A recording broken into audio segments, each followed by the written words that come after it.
Muito bem. No versículo 14 de Romanos 8, diz o seguinte: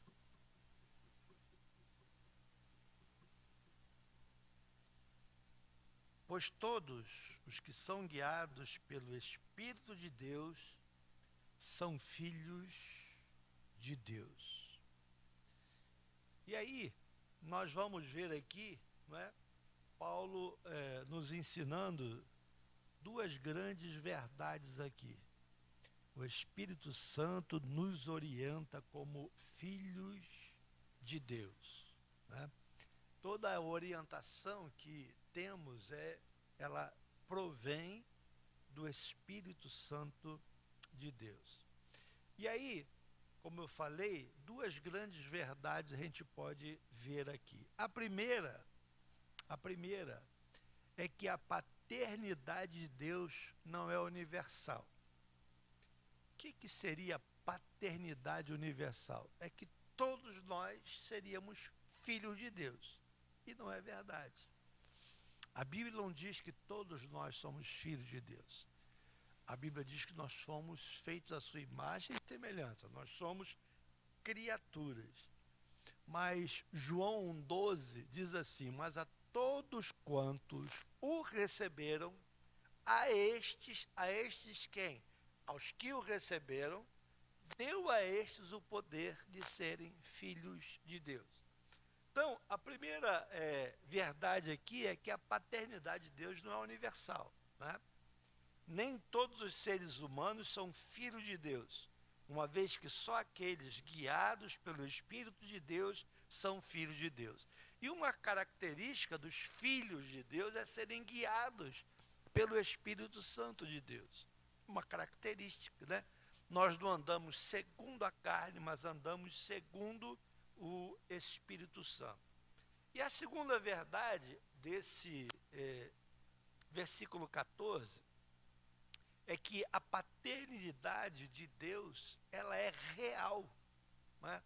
Ela é real e é algo que nós podemos experimentar, uma vez que podemos ter garantia de que, se somos guiados pelo Espírito de Deus, verdadeiramente somos filhos de Deus.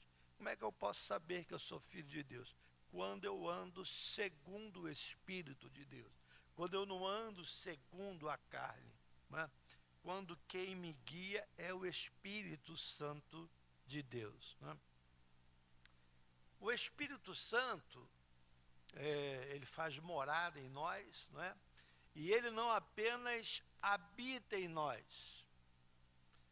Nós aprendemos, quando a gente se converte, que o Espírito Santo, no momento da nossa conversão, ele então vem fazer morada em nós. Todos nós temos o Espírito Santo. E aí tem aquela questão, você é batizado com o Espírito Santo? Toda vez que alguém te perguntar isso, você pode dizer afirmativamente, com toda a convicção: sou.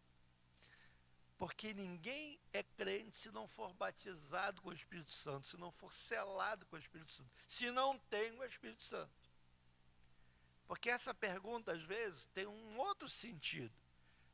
Você é batizado com o Espírito Santo? Você fala a língua? Falar a língua é uma outra coisa. É bíblica, mas é outra coisa, né? Agora, quando a gente se converte, naquele momento, nós fomos resgatados das trevas para a luz, e aí o Espírito Santo de Deus habita em nós. Agora, podemos ser cheios do Espírito Santo, como podemos apenas ter o Espírito Santo. Ele ocupa um lugarzinho lá, mas não estamos cheios do Espírito Santo, né? O Espírito Santo não apenas habita em nós, mas uma outra característica do Espírito Santo é nos capacitar a triunfar sobre o pecado. Queridos, se o Espírito Santo não estiver em nós, nós não conseguiremos vencer o pecado. O pecado vai nos vencer, porque o pecado, ele domina a nossa carne. A Bíblia diz, já aprendemos isso aqui nesses dias de estudo, que o pecado tem domínio sobre nós desde que nascemos até a nossa morte. Já ensinei isso aqui. Ué, mas a gente está vivo, então o pecado tem domínio sobre nós? Não. Ah, por quê, pastor? Porque quando Jesus morreu na cruz do Calvário, nós morremos com ele. Ele morreu a nossa morte. Isso é que Paulo nos ensina aqui, essa carta de Romanos, por isso que eu falei no início, quando a gente começou a estudar a carta de Romanos, ela é muito importante para a teologia bíblica, para a teologia de uma maneira geral, para entendermos, né, aquilo que a palavra de Deus quer nos ensinar, e Romanos é riquíssimo nisso, né? Então ele nos capacita a triunfar sobre o pecado, mas também nos toma pelas mãos e nos guia. O Espírito Santo é quem nos guia, como se, quando a gente pega na mão de uma criança assim, e caminha com ela, guiando ela, né? Então o Espírito Santo nos guia pelo caminho da obediência. Às vezes ele tem que dar um salavanco, né? Porque como a gente é criança, às vezes a gente tem que dar uma sacudida para a criança, né, se toca. É por aqui, não é por lá não. Né? O Espírito Santo, uma outra função do Espírito Santo, ele nos constrange. O que é constranger? Né? A santidade do Espírito Santo é tão grande que a presença dele em nós, a gente fica constrangido de fazer algumas coisas. Você já viu quando a gente era pequeno e a gente começava a aprender aquelas palavras feias na escola? Quando você chegava em casa, você não falava perto do papai e da mamãe, né? Aquelas coisas que criança às vezes acaba aprendendo. Por quê? Porque a gente ficava constrangido, né? Papai não vai gostar desse negócio aqui não. Assim também o nosso Pai do céu, ele fica constrangido com as nossas atitudes pecaminosas. Então o Espírito Santo nos constrange a viver como filho de Deus. Se nós somos filhos de Deus, então nós temos que viver de uma maneira tão diferente do que o mundo vive, né? É por isso que a Bíblia diz assim: pelos frutos os conhecereis. Por quê? Porque o crente, ele não anda segundo o mundo, não anda segundo os prazeres desse mundo. Ele tem que ter um viver diferente. E esse viver é orientado pelo Espírito Santo. Eu costumo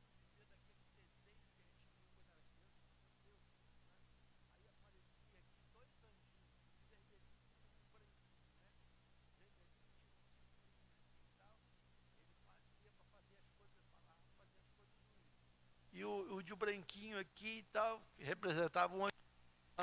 Não faça isso, né? Vocês devem lembrar desse desenho, né? Vocês não são tão mais novos do que eu assim, né? Mas antigamente tinha esse tipo de desenho, né? Assim, queridos, não apenas nós nos tornamos membros da família de Deus quando nos convertemos, mas também agimos como tal. Não podemos fazer parte da família de Deus e agir de uma maneira diferente, né? E Paulo vai falar da nossa adoção como filho. Fomos adotados, né? Não apenas somos adotados como filhos de Deus, somos também orientados a viver como seus filhos. Então, nós fomos adotados, o Senhor nos adotou, né? Nós não éramos filhos, então ele nos adotou. E, além de nos adotar, ele diz: não, agora você vai viver conforme o costume da minha família, né? A família de Deus. O Espírito Santo ainda nos toma pela mão e nos guia como se fosse, tem um exemplo aqui interessante, o beduíno no deserto. O que ele faz? Ele caminha com os viajantes, né, pelos montes e pelos vales profundos, conduzindo ao destino desejado. Quando eu tive o privilégio, foi um milagre, né, porque eu não paguei para ir, quando eu fui a Israel, E no Egito a gente tinha um guia, não é? E o guia é que nos levava, porque se largasse a gente ali, onde é que a gente vai, né? Aí aquele guia nos levava, isso aqui é isso aqui é isso, aí depois ia para outro lugar. Assim é o Espírito Santo, né? É Ele quem nos guia, é Ele quem nos conduz pelo caminho certo, né? Pelo caminho estreito que leva à salvação. Aí agora vamos ver o verso 15. Olha aí o verso 15. Porque não recebestes o espírito de escravidão para viverdes outra vez atemorizados, mas recebestes o espírito de adoção, baseado no qual clamamos Abba, Pai. Né? Interessante aqui, o Espírito Santo nos dá garantia da adoção. É muito interessante esse capítulo, ou melhor, esse versículo aqui, a análise, né, que a gente vai fazer dele. Nós não precisamos viver inseguros e atormentados pelo medo, pois não recebemos o espírito de escravidão. Nós não fomos feitos escravos. Nós éramos escravos do pecado. Do pecado nós éramos escravos. Mas, quando nós tivemos um encontro com o Senhor Jesus, não é? Nós fomos adotados. Ou seja, Ele se tornou o nosso Pai. Por isso, Paulo diz aqui, nós podemos chamá-lo de Abba, Pai. Não é? Não é o Senhor, embora por uma questão de respeito, quando a gente ora, a gente fala o Senhor, tal, mas não é aquele Senhor que a gente se refere como se fosse escravidão. Lembra os escravos, quando eles falavam dos patrões, senhorzinho, o que o senhorzinho quer? O que a senhazinha quer? Porque eles eram escravos. Nós, quando chamamos a Deus de Senhor, ou a Jesus de Senhor, é única e exclusivamente por respeito, não é verdade? Então, essa palavra grega aqui, huotesia, indica uma nova relação familiar. É interessante a gente analisar algumas palavras gregas que, vocês sabem que o Novo Testamento foi escrito no grego. E algumas palavras, não é? Por exemplo, amor, né? Amor para nós aqui é amor, acabou. Mas amor no grego tem 3 ou 4 palavras diferentes. E cada uma tem um significado, um tipo de amor, né? E aqui essa palavra grega, routesia, indica uma nova relação com todos os direitos, privilégios e responsabilidades.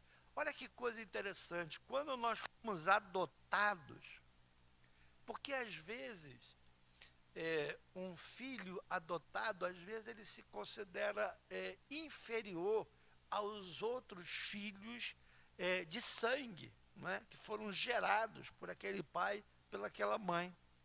Mas a palavra grega usada aqui, huotesia, indica que nós, quando fomos adotados com todos os direitos, privilégios e responsabilidades. Olha que coisa tremenda essa relação que nós temos com Deus de adoção.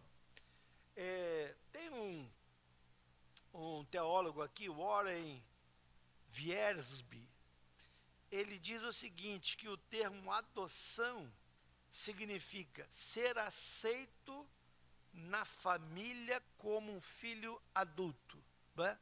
Ou seja, um filho da mesma condição dos outros que já estavam naquela família. Paulo vai dizer para nós aqui que Deus escolheu nos amar, nos adotar e nos redimir. Que coisa tremenda, né? Amar, adotar e redimir. Pertencemos agora à família de Deus. nós pertencemos à família de Deus. E lembra que a gente falou ainda agora que isso não há uma correlação universal, não é todo mundo que pertence à família de Deus, mas aqueles a quem foi dado esse direito, não é? Por isso nós temos intimidade com Deus. Abba é a palavra aramaica.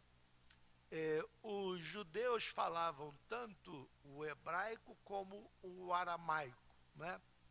Que eram duas linguagens faladas por eles, né? Então essa Abba era uma palavra aramaica usada pelos judeus e até hoje pelas famílias que falam hebraico, elas usam essa expressão como o termo familiar com o qual os filhos se dirigem ao pai, né? Os filhos se dirigem ao pai aquela forma carinhosa, né? Pai, paizinho, né? Normalmente a gente não fala papai, a gente fala pai, paizinho, né? Principalmente quando eles querem pedir alguma coisa, né? Eles chegam, paizinho, né? Aí já viu, né? Prepara o bolso, né? Prepara o bolso. Agora, olha só, Paulo está dizendo então que nós fomos adotados. E aí, em relação a Deus, a gente podia pensar, não, eu sou adotado, vou ficar aqui na minha. Não, nós temos esse livre acesso de chamá-lo de Abba, pai, paizinho, né? De si mesmo, o homem não pode chamar a Deus de pai, com o tom de familiaridade e reconhecimento que o termo comporta nos lábios do crente. As religiões falam frequentemente na paternidade divina, é bem verdade, mas ao fazê-lo, estão a celebrar o poder criador, gerador, daquele que é a fonte da vida, não o seu amor ou a sua misericórdia, a sua intimidade. Eu acho que vocês sabem que os árabes, né, quando eles se dirigem ao Deus, né, a Alá, é o despertador, gente. Quando eles se dirigem a Alá, que é o nosso Deus, eles não chamam o Deus, o Alá, de pai. Eles não têm essa intimidade. É Deus, é Alá, sabe? É uma relação distante de nós cristãos, que podemos chamar pai, Abba, pai, paizinho, né? Há pessoas que olham assim, ô paizinho, né? Essa intimidade que a palavra de Deus nos garante poder fazer isso. Já um árabe lá na sua religião, jamais ele vai chamar Alá de paizinho, ele vai dizer Deus, Alá, né? Não há essa relação de pai e filho como os cristãos têm com o seu pai. Um outro teólogo aqui, o Bruce, ele relembra que as implicações de nossa adoção devem ser interpretadas não em termos de nossa cultura contemporânea, mas no contexto da cultura greco-romana, nos dias de Paulo. Vamos ver que coisa interessante aqui, que o Bruce vai falar aqui, esse teólogo, porque às vezes nós queremos entender o que Paulo está falando aqui, né? De que nós podemos ter essa intimidade com o Pai, quando a gente olha na visão moderna, né? Tem pais que nem se relacionam bem com filhos, etc., né? Aí o Bruce ele vai fazer aqui um pequeno estudo aqui do que era essa palavra adoção para os gregos, para o romano, na época, não é, de Jesus. Então, vou ler aqui o que ele escreveu. O termo adoção pode soar com certo artificialismo aos nossos ouvidos, porque hoje, quando a gente fala, fulano é filho adotivo, foi só misericórdia e tal, mas não deve ser amado como filho de sangue e tal, né? Essa é a nossa realidade hoje. Mas no primeiro século depois de Cristo, um filho adotivo, olha só como é importante a gente estudar o contexto na época em que foi escrito, né? Então, na época do primeiro século depois de Cristo, um filho adotivo era um filho escolhido deliberadamente por seu pai adotivo para perpetuar o seu nome e herdar os seus bens. Que coisa interessante, né? Não era só uma questão de misericórdia, não. Era alguém que iria herdar o seu nome, os seus bens. Na época, então, de Cristo, a sua condição não era nem um pouco inferior à de um filho segundo as leis comuns da natureza. Um filho que tinha nascido da relação entre o casal. Não era nem um pouco inferior, não é? E ele bem podia desfrutar da afeição paterna o mais completamente e reproduzir o mais dignamente a personalidade do pai. Então, quando a gente olha para esse texto, para a palavra, no contexto greco-romano, né, o filho adotivo era um filho verdadeiro. E aí, por que estou falando isso, pastor? É porque quando a gente fala que nós fomos adotados, a gente tem que olhar lá para a época, né, em que foi escrito e compreender a profundidade disso, né, de como nós podemos ter essa intimidade de um verdadeiro filho, de um filho legítimo. Esse é o sentido dessa palavra, né? Um outro teólogo, William Barclay, ele diz que devemos entender a adoção no contexto do pátria potestas, ou seja, do poder absoluto que o pai tinha sobre os filhos. A adoção era uma transferência de uma pátria potestas para o outro, ou seja, todos os direitos que aquele pai tinha transferido para aquele filho adotivo. Então, queridos, nós olhamos a profundidade disso, né? De que nós fomos adotivos, mas é como se tivéssemos e temos o mesmo direito do filho adotivo, como do filho legítimo, como no caso o Senhor Jesus, né? Nessa transferência, né, de adoção, haviam 4 consequências principais.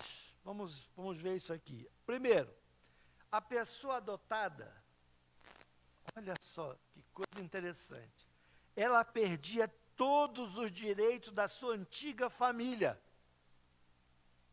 Foi adotado, perde o direito da família anterior.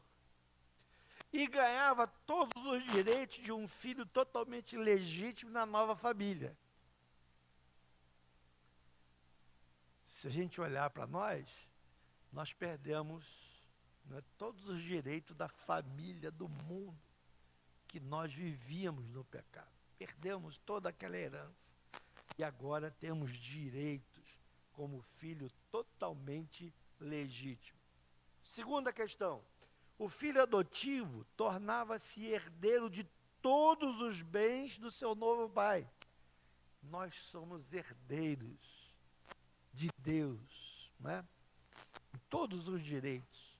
Ainda que nascessem depois outros filhos com verdadeira relação sanguínea, isso não afetava os seus direitos. Olha só, ele está dizendo o seguinte: o pai tem um filho, adotou outro. Os dois têm o mesmo direito. Depois nascia um outro filho, um terceiro. Os três tinham o mesmo direito. Os dois nascidos daquele casal e o outro adotivo tinham o mesmo direito, né? Na cultura greco-romana. Isso fala muito para nós hoje, né? Terceiro lugar, legalmente, a antiga vida do adotado, olha que interessante, gente. A antiga vida, está aqui, a antiga vida do adotado ficava completamente cancelada. Olha que coisa interessante. Por exemplo, todas as dívidas que ele tinha antes de ser adotado, olha a palavra que foi usada para falar que nós fomos adotados. Nossas dívidas foram canceladas em Jesus. Aleluia, né? A pessoa adotada era considerada uma nova pessoa que entrava numa nova vida. Ué, mas a Bíblia não diz que aquele que está em Cristo é nova criatura, as coisas antigas já passaram, tudo se fez novo? Tremendo, né? E em quarto lugar, aos olhos da lei, a pessoa adotada era literal e absolutamente filha do seu novo pai. Não havia nada que tirasse a filiação. E é isso que a Bíblia nos garante, né? Aqui um outro teólogo, aqui, William Greathouse, aponta aqui dois privilégios que temos na adoção. Primeiro, o primeiro deles é que nós podemos chamar a Deus de Pai. Podemos entrar no Santo dos Santos através da oração e chamarmos Deus de Pai. O segundo privilégio do filho adotado é tornar-se herdeiro da riqueza do seu pai adotivo. Jesus falou assim: eis que vou preparar-vos lugar. E quando eu for e preparar lugar, voltarei para vos buscar, para que onde eu estiver, estejais vós também. O privilégio é se tornar herdeiro. Nós somos filhos adotivos e nos tornamos herdeiro do nosso Pai Celestial que nos adotou. Um outro teólogo aqui, o Geoffrey Wilson, ele diz o seguinte: a adoção confere o nome de filho e o direito à herança. A regeneração confere a natureza de filho e a aptidão para a herança. É porque os crentes, têm não apenas a posição, mas também o coração de filhos, é que são levados a clamar Abba, Pai. Agora vamos para o versículo 16. O próprio Espírito testifica com o nosso Espírito que somos filhos de Deus, né? O Espírito Santo é testemunha da nossa filiação. Basta saber que somos filhos de Deus por adoção, como a gente acabou de estudar. Precisamos estar conscientes desse tremendo privilégio, né? O Espírito Santo testifica com o nosso espírito que somos filhos de Deus. E a palavra grega aqui, uma outra palavra grega é tekna, crianças, que traduzido diz crianças, e não ruioi, filhos, como no versículo 14. Então ele mostra aqui a diferença, né? E ainda ele fala de uma palavra grega que é simartirel. Ela é composta por duas palavras, né? Simartirel. O prefixo sim quer dizer com, S-I-Y, mas é a transliteração. E martíria quer dizer testemunha, né? Testemunha. Nesse caso, haveriam duas testemunhas. O Espírito Santo, que habita em nós, e é testemunha, porque o nosso Espírito testemunha com o Espírito Santo que somos filhos de Deus, confirmando, endossando e conscientizando o nosso Espírito sobre a paternidade de Deus. Então, não há nenhuma dúvida, né, de que em Cristo nós fomos feitos filhos de Deus. Agora, um outro...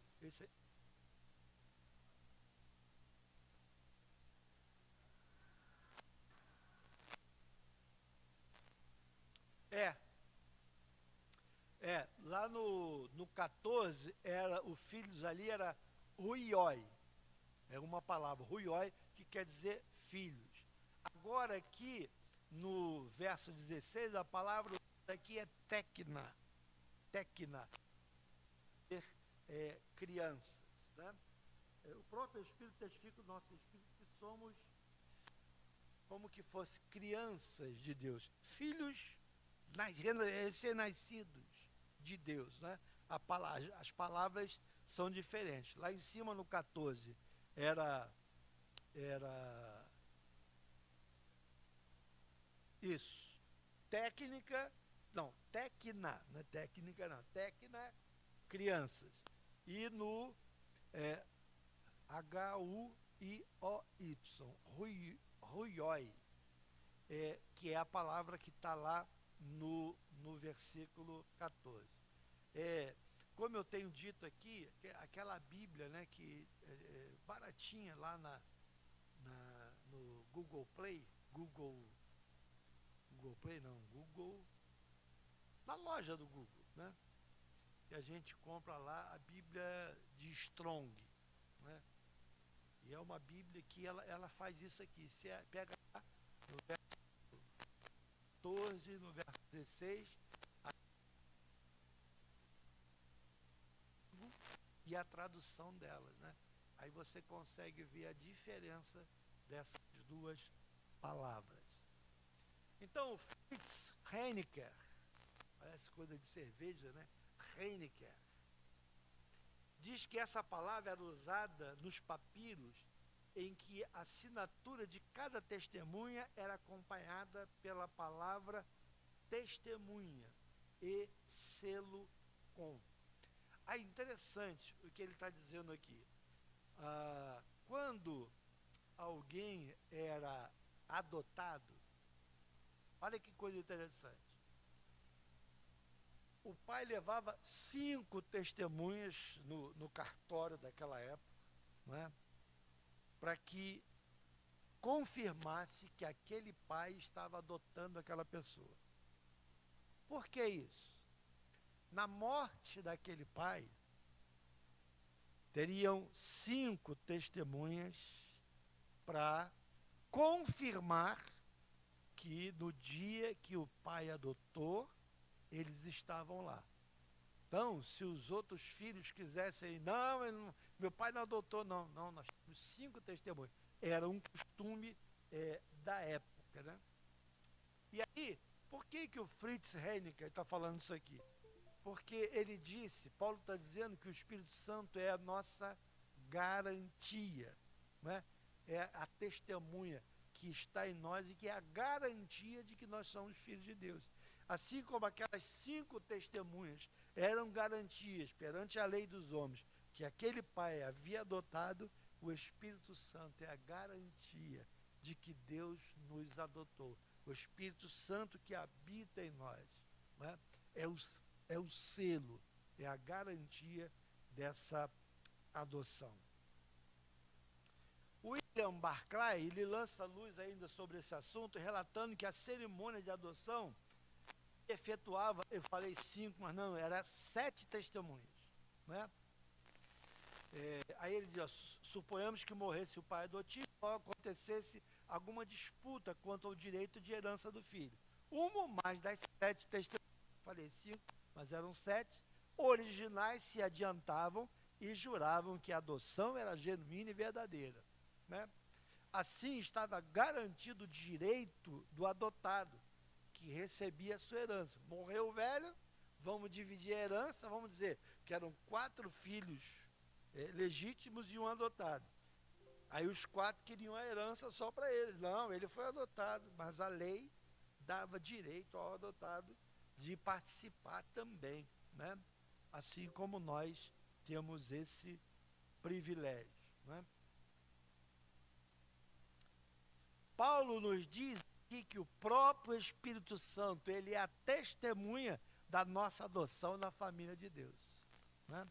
Não precisamos viver cabisbaixos, derrotados, envergonhados. Somos agora filhos, eu e você, filhos do Altíssimo, membros da família de Deus. Isso, queridos, não é sugestão humana, não é sugestão do pastor, de teólogos, não. É testemunho fiel do próprio Espírito Santo que habita em nós, e o Espírito testifica com o nosso Espírito que somos filhos de Deus. Vamos ao verso 17, e a gente vai parar aqui no verso 17 hoje. Diz assim: ora, se somos filhos, somos também herdeiros, herdeiros de Deus e co-herdeiros com Cristo. Se com ele sofremos, também com ele seremos glorificados. O Espírito Santo é o penhor da nossa herança gloriosa, né? Nós não somos apenas filhos, mas também herdeiros de Deus e co-herdeiros com Cristo. O Espírito Santo que habita em nós, pelo qual fomos selados para o dia da redenção, é o penhor, é a garantia desse resgate, é a garantia de que aquilo que Deus começou, ele comprará, ele cumprirá. Lembra daquela palavra de Paulo? Deus há de cumprir aquilo que ele começou em vós, né? Embora sejamos herdeiros de todas as coisas que pertencem ao nosso Pai, pois tudo é dele, por meio dele e para ele, a nossa mais gloriosa esperança ou herança é o próprio Deus, não é? Ele é o nosso quinhão, nosso tesouro, nossa herança. Nele está o nosso prazer. Somos co-herdeiros com Cristo da sua glória excelsa, aquela mesma glória de que o pecado nos havia privado. Então, é a profundidade daquilo que Paulo fala, daquilo que nos espera como herdeiros de Deus. Enquanto não tomamos posse definitiva dessa herança tão gloriosa, poderemos cruzar aqui nesse mundo vales escuros, desertos, caminhos, muitas vezes com espinhos. Mas como é que pode? Nós somos filhos de Deus e a gente passar por esses vales, por esses desertos, queridos. O próprio Filho de Deus, Jesus, passou pelo deserto 40 dias, foi tentado e depois sofreu a morte de cruz, não é? Mas o que aconteceu depois do sacrifício da morte? A Bíblia diz que ele ressuscitou e está novamente envolto de glória à destra do Pai. O sofrimento de Cristo sempre há de preceder a glória com Cristo. Se sofremos aqui com Ele seremos glorificados. O sofrimento é o caminho para a glória. Primeiro o sofrimento, depois a glória. Essa foi a ordem designada pelo próprio Cristo, né? Primeiro o sofrimento, a cruz. Ao terceiro dia, a ressurreição e a glória de estar na presença do Pai. O Bruce, que é esse teólogo, ele diz que o sofrimento é o necessário prelúdio da glória, né? E até isso vai se cumprir, porque a Bíblia diz que no final virão tribulações, dias difíceis, mas após isso estaremos na glória com o Pai. William Hendrickson, ele lembra que é confortador saber que todos quantos participam do sofrimento de Cristo, por fim, ouvirão dos seus lábios as palavras de boas-vindas. Bem-está, servo bom e fiel, entra no meu descanso. Essa é a palavra que um dia eu e você vamos receber. Jesus disse que no mundo teríamos aflições. Ele também as experimentou, mas que um dia nós seríamos recebidos por Ele e estaríamos para sempre com Ele, né? Como filhos amados. Queridos, que Deus nos abençoe com essa palavra tão gostosa, né? Que fala da nossa filiação, dos nossos direitos que foram conquistados em Cristo Jesus, e é aquilo que nos espera na eternidade. Que até lá possamos nos permanecer fiéis até o dia de Cristo Jesus.